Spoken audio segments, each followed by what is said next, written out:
Hey guys, my name's Stephen Carroll. I am coming to you from my front yard here in Forney, Texas, which is right outside of Dallas, Texas.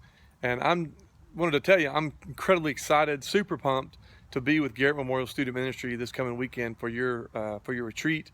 And I love Chris and those guys, and of course I've known Cliff and Christy for a long time, so love your staff and your leadership, and I'm excited to be a part of it. So I'm really excited about the theme and the topic for this weekend.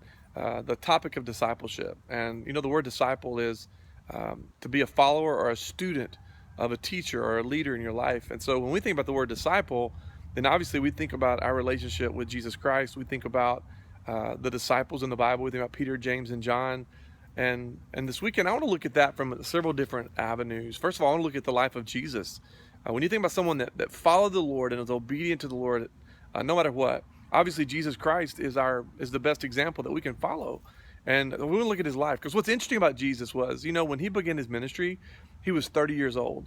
And so I want to look at how he lived his life before 30. I mean, there's not a lot of things that the Bible tells us about that, but we can learn a lot from who he was and how he lived and how he must have grown up. So we want to look at his life and see how we can pattern our lives after his example. And then we're going to look at the other guys. Look at Peter, James, and John and what they did. And here comes a FedEx truck in the background right now while I'm doing this video, and there it is right there.